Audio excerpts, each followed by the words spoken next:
to the backup feature match, and we got somebody who should be very familiar for all of you. Check this out.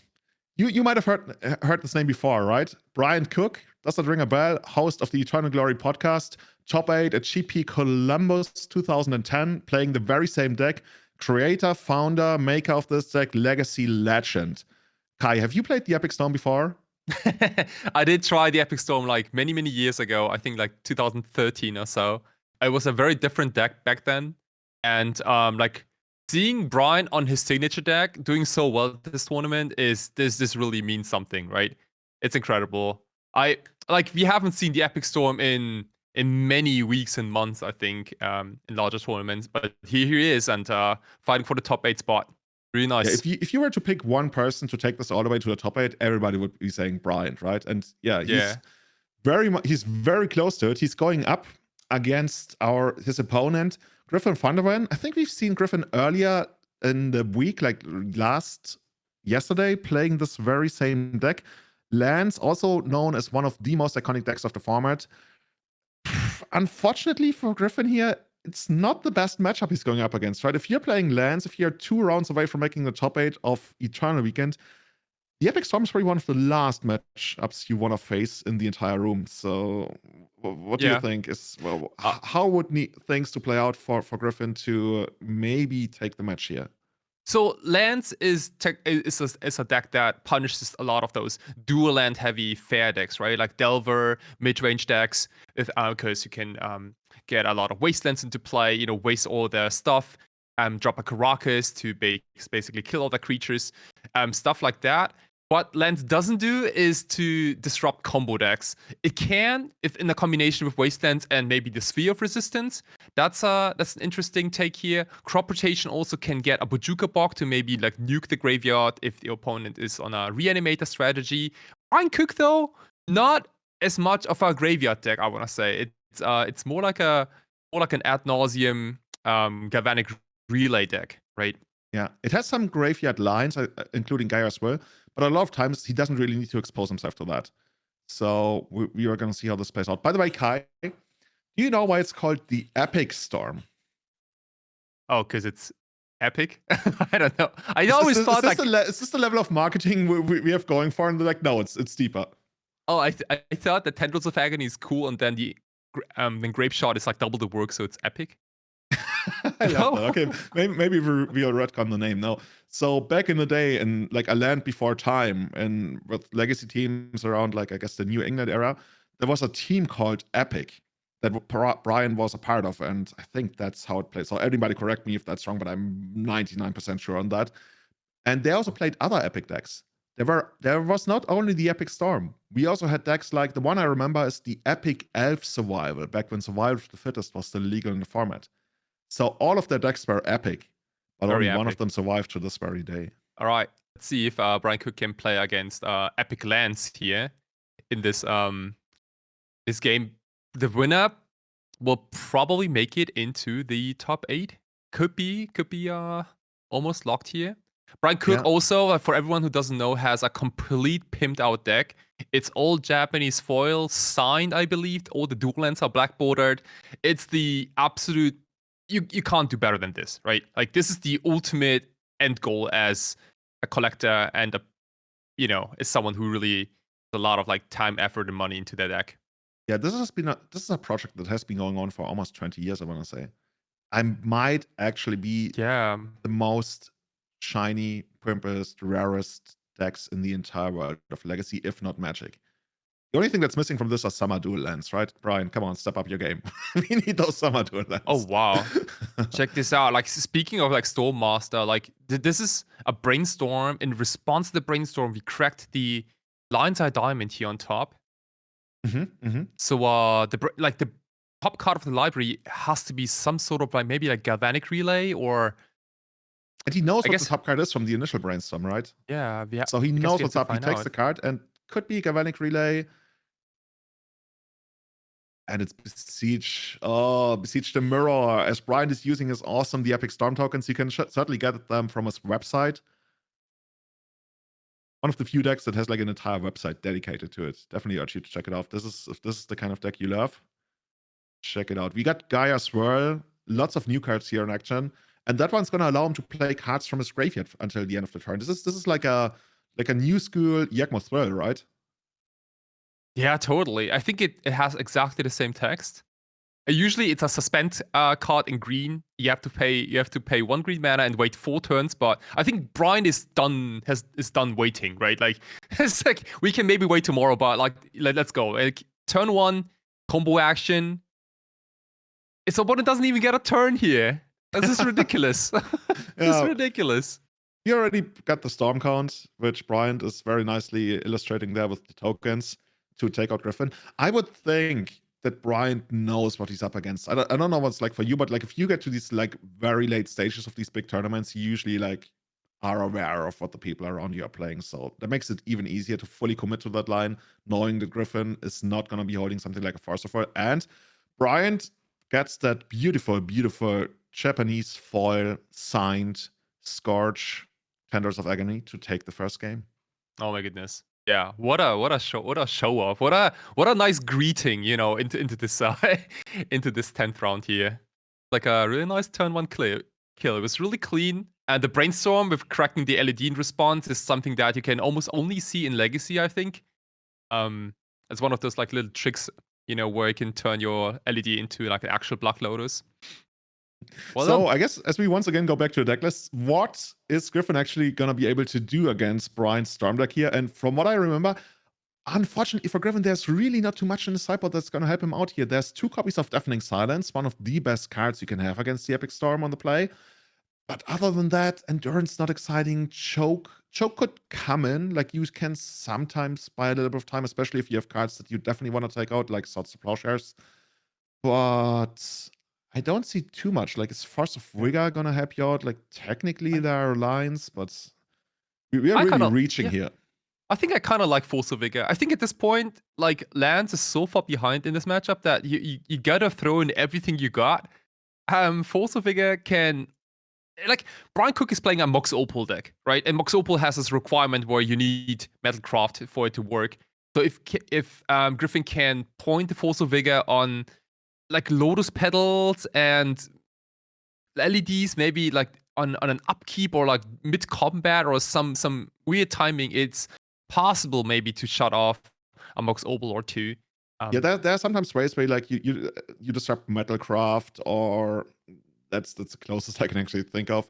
I noticed one thing. So since Griffin is actually playing Sphere of Resistance, Bryant might be incentivized to pay mana and play out his LEDs and Lotus Petals earlier on to basically conserve mana for a Storm turn. And in that case, Force of Vigor is actually gonna like completely melt the opponent's side of the board. But that's a specific situation that might not always come up. I would guess. So if I had to guess, Griffin is gonna mulligan for a hand that has access to 2 mana on the first turn and Sphere of Resistance. That's basically the highest priority. Like, even if you can make, let's say, a turn 2 token, Mirrored Large token, I'm not even sure if that's going to be good enough, depending what Bryant's hand is. You need something to go along with that. I think that's one of the hardest decisions to make here, Kai, actually. Let's say Griffin is holding a hand that can make a turn 2 Mirrored Large token, but nothing else. Do you keep that? Ooh, that's a close call, right? Like, Mirrored Large also doesn't have haste. Like, you need to wait another turn for it to attack. Might be a little too slow. Griffin probably doesn't even want to try to raise Bryant Cook. It's just not a promising strategy, I think, at this point. And he'd much rather do a little bit of disruption, even though disruption is kind of slim, like given how few slots we got versus Storm specifically. And like this is crazy, right? Like we after looking at these top tables and like the top deck lists, like most people are not prepared for Storm. In fact, there's almost no Storm deck in the top 30, 60 seats. So yeah, we were talking about this yesterday, right? When we were discussing how to build Painter for this event, I mentioned that Mindbreak Trap not at its best in the format right now. Maybe you want something else, and part of that is that Storm is not showing up in full forces, and you might be able to just play something else, improve some of the other matchups. Okay, so here we see Deafening Silence in the opening hand. Is there going to be a white source? And it looks like there's not. Oh, I gotta send this one back. Yeah, Bryant was also, I think, on a 0 lander here. Bryant probably looking for kind of explosive start again before Griffin does like too much of his like wasteland lock action maybe. Yeah, that's a good point. Let's see. Wasteland Lock could be another minor nuisance that might add up to something like a Deafening Silence or a Sphere of Resistance to make life harder for Bryant. But this one is going to be really tough. Both players going down to 6. I think the lower both players go, the more it's going to favor Griffin, because then it's going to be even harder for Bryant to break out from a Sphere. But at the same time, Bryant probably knows, right, that he's most likely going to be up against a turn 1 Sphere here, because that's really the one thing that Griffin needs to do. And I think we saw the Force of Vigor we talked about earlier, right? Yeah, totally. Yeah. There are echoing truths and 2 copies of Boseiju in Bryant's sideboard. So we can definitely forebeat a little bit of the hate. Yeah, especially and one like Echoing permanent Truth is hate. actually in the hand of Bryant Cook here, as we saw. Yeah, really nice. All right. Yeah. So as we wait for both players to keep their hands, Kai, did you know that the Big Mac was actually invented in Pittsburgh?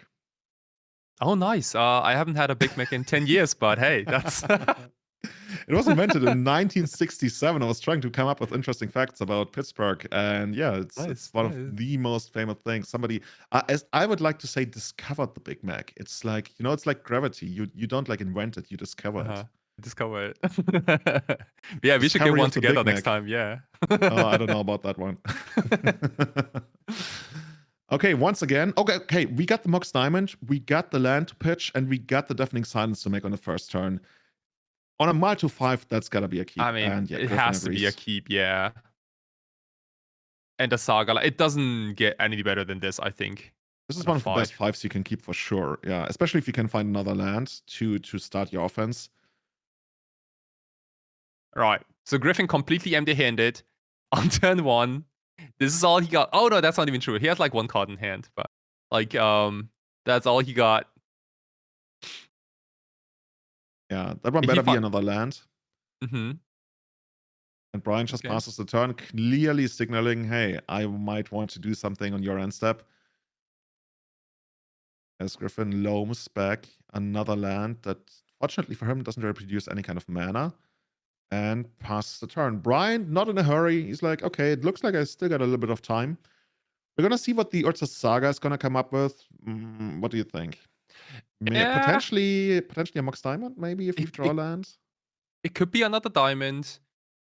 It could also be like a Soul Guide Lantern, maybe, to just as a cantrip, maybe. You don't.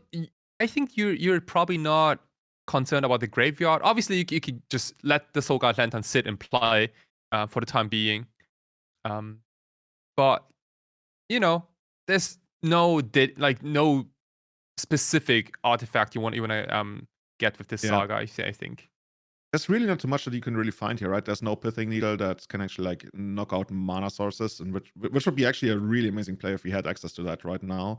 But it's the Soul Guide Lantern you predicted, and probably most likely just as a cantrip to maybe try and find another land.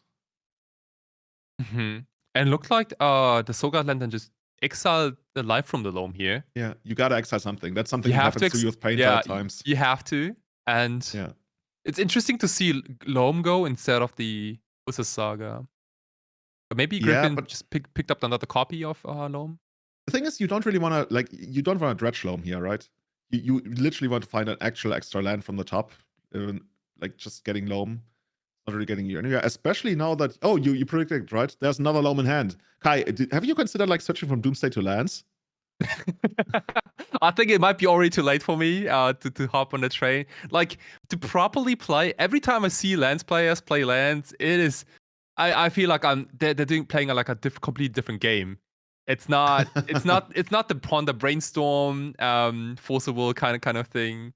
And I think I'm just not patient enough for the card crop rotation. Dude, that card is patience. You need a lot of patience. I've seen that card like do absolutely ridiculous stuff on the first turn. When I played lands many moons ago, I considered the deck that plays Ancestor Recall and Tinker in Legacy with Life from the Loam and Crop Rotation. Those were my 2 cards. But yeah, quite a bit different of a deck then. Now, what Brian could technically even do, but I don't think he's gonna go for that. But yeah, he's the Storm Master for sure. You could wait for Griffin to make the token and then just bounces with Echoing Truth, completely messing up the mana base even Oh. further. But I don't think that's what he's gonna do. But we will see. Yeah. I gotta say, like, for like a mulligan to 5 and against the Epic Storm, like Griffin on lands, like this is not terrible. Like we have a Merit Lage token here. We have the Graveyard covered. We have the Deafening Silence in play. Yeah, can't Okay. really do better than this, I think. And Griffin knows something's up, right? If Bryant is willing to sacrifice that Lotus Petal to bounce that Deafening Silence. Oh, this is where the end boss Right. music starts playing. All right, it's showtime. It's showtime. Second Dark Ritual takes us all the way up to 5 mana. 5 Skulls hit the board. 2 Storm. What's going to be the next one? Rite of Flame, one of the signature cards of Bryant Cook throughout his entire life. No longer in the deck. That tells you something about deck building. There there's some really great new stuff. And he already knows. Wow. This is Song of Creation. Yeah, he already knew that one was on the top. That's like, he made that slick move, right? I got a tutor. No, I know it's on top. I'm just going to get into play. I love doing that with fetch lands. Wow. Yeah, this is doesn't look like a legacy card at first, but it's a 4 mana Temur colored enchantment from Ikoria, and it's kind of like a, how do you say, like a future side effect, kind of like you may play an additional land each of the turns. Whenever you cast a spell, draw 2 cards, and at the beginning of each of your end steps, you have to discard your hand entirely. Actually, that's not even close to future sight. But it's more close to like having recycle. If any of those boomers in the chat remember the card recycle. Yeah. The one with the funny artwork. Have 2 in a booth, apparently.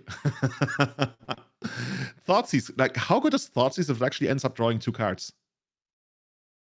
Not too bad. Not too bad. Using our discard spells as draw spells. Like, people are trying so hard with Up the Beanstalk, and you're trying to make their forces like a plus a cantrip, but Song of Creation is just like double the fun. Double fun. The one weakness the card has that Bryant doesn't have to worry about here is it's susceptible to like any kind of like Pyroblast effect. But here, Bryant can go absolutely crazy. It's probably going to be really hard to stop him there unless he runs into something like a ton of lands on the top of his deck. But with the Storm already approaching 7 now, I believe, that should be the 7th spell. Bryant is pretty close to just creating lethal of the Chandress of Agony in hand. Look at this. Like, every single spell like just snowballs from here. Oh, look at his hand. Like, every Chromox, every Lotus Petal has a draw 2 attached to it. You know what I wonder? I wonder how many of those Storm tokens Bryant brought with him. Because as far as I remember, the deck still plays a single copy of Grapeshot, so you might at least have 20 available, if not more. I mean, like, what do you think? Like, what's the maximum Grapeshot you can possibly get to? I think like 50 maybe. 50 is pretty high. Like with Gaia's Will in the mix, and like you replaying your entire deck, and then probably also some lines that involve, I don't know if he has access to Past in Flames still. Oh, dude, he has Echo of Eons in the sideboard. Yeah, we have access to insane amounts of Storm if we want to. Do you think we can go 3 digits?